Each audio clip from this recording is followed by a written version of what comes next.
Stove ಇಲ್ಲ ಅಂದರೆ stove ಇಡಲೇಬೇಕಲ್ಲಿ. ಬೆಂಕಿಗೆ ಬೆಂಕಿನೇ ಸರಿಸಾಟಿ. ಅಗ್ನಿಮೂಲೆಯಲ್ಲಿ ಅಡುಗೆ ಕೋಣೆ ಇರಬೇಕು, ಅಡುಗೆ ಕೋಣೆಯಲ್ಲಿ ಸ್ಟವ್ ಇರಬೇಕು. ಅದು ಇಲ್ಲ ಅಂದರೆ ಆ ಮನೆ ಅನುಪಯುಕ್ತ.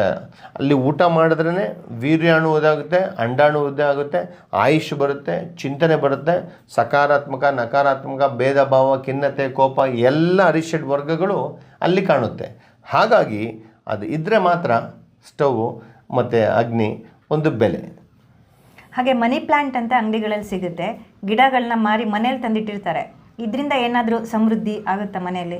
ಯಾಕೆ ಒಂದು ಗಿಡ ಆಕ್ಸಿಜನ್ ಆಮ್ಲಜನಕ ಬಿಡುತ್ತೆ ಅಂತ ನಿಮ್ಮ ಒಂದು ನಂಬಿಕೆಗೆ ಕ್ಲಿಯರಾಗಿ ನೀರಿಟ್ಕೊಂಡು ಹಾಕಿದ್ರೆ ಓಕೆ. ವಾಸ್ತುಶಾಸ್ತ್ರದ ಬುಕ್ಕಲ್ಲಿ ಎಲ್ಲೂ ಮನಿ ಪ್ಲ್ಯಾಂಟ್ ಬಗ್ಗೆ ಚರ್ಚೆ ಮಾಡಿಲ್ಲ.